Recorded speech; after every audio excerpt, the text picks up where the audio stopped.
Hey Sagittarius, welcome to this reading. This could apply for you if you're Sag, any placement you have in Sagittarius. Just kind of apply it to that area, but please remember that just take what applies and let the rest fly. So Sagittarius, Aquarius is coming up really strong. Leo is coming up pretty strong, and Libra. So it's interesting. These are just signs. This doesn't have to be your sign or any other aspects of you, but sometimes stuff comes up and I'm like, I just need to let them know, okay? So what is coming up strong for you guys is like 222. Like the number 2 was coming in my meditation, and then I got like the 2 of Pentacles here, and it's got that karmic like attachment. I've always looked at that as a karmic attachment. Kind of like maybe some of you guys don't know which way to go, and it's like when you feel up, you feel elated and so emotionally fulfilled. But when you feel down lately, you feel really low. With the 5 of Cups, you see how there's also the 2 cups behind him? It's like there's something in your vibration. It doesn't mean that it happened yesterday, but it's definitely something in the past, right?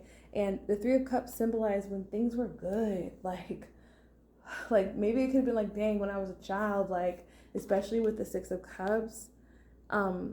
This could talk about like when I was a kid, I didn't have to worry about this, or it could be like you and your children when they were little, or it could be a relationship that just is like, man, like when I think about them, I thought like I was gonna be, we were gonna have kids together, or it's just, there's this feeling of like nostalgia that sometimes some of you guys might be thinking of, and then it's like once you think about it, it sweeps you up, and then you're reminded why you left again. Especially with the 8 of Cups, he's walking away, and he's walking away from these cups, which you would perceive to be as like trophies or things that you would want to hold on to. And so it reminds me of like I forgot that quote that's like, when I was a child, I spoke as a child. And it's like, it's kind of like some of the things that you used to do, I'm seeing, were okay when you were younger. And it has something to do with, there's like, I feel like there's sort of a nostalgia that's coming over my Sagittarius right now. There's like some sort of fond memory. Take it as it resonates, but it's almost like you think about it, you get encapsulated inside of the image, and you're like, yes, this was such a good time of my life. And then you almost get jolted out of it because it was like, that was before this happened. So it's kind of coming across as like, there's like a journals, maybe some of you guys journal. You have like, oh, this was our favorite song, or it's just like it's like a push pull nostalgic energy, just like this, right? The 3 of Cups talk about like those were good times, but the soulmate energy, which is the 2 of Cups, is behind you.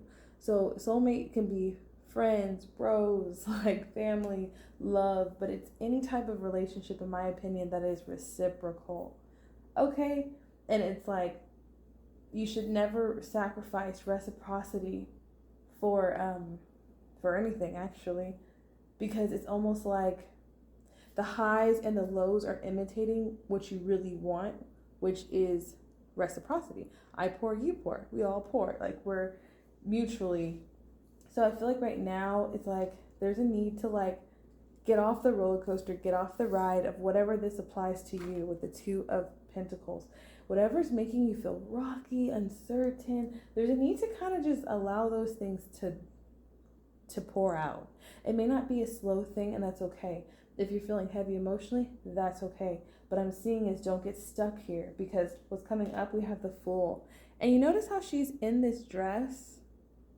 And I thought it was so funny because you guys also got the Sun, and they're both wearing these nice gowns, but it's almost like the Sun to me represents like amazing news. Like this is coming off as amazing news, like an amazing new chapter. Like, oh, this is the part of the story. It's like maybe some of you guys just need to hear that you haven't gotten to the part of the story of your life that you've wanted to get to with whatever situation, but there's a need to like leave those things behind, take off that cloak, let it go, close the chapter, because what's coming in with the Fool, some of you guys could decide to like move.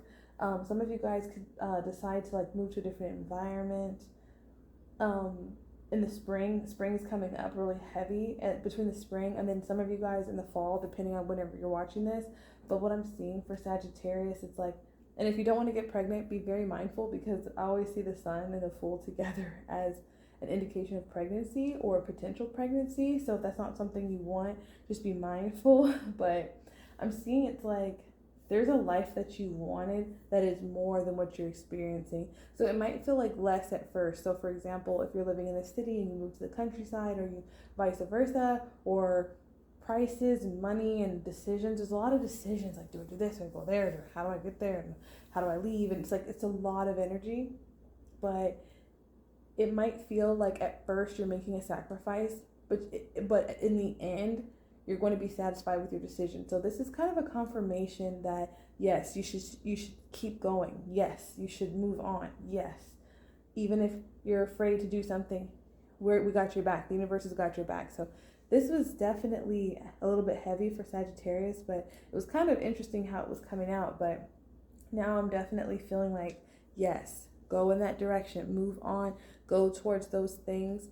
Take it how it resonates, because it's for a lot of different people. But if you'd like to book a personal reading, you can hit me up, links in the bio, and I'll see you guys in the next video.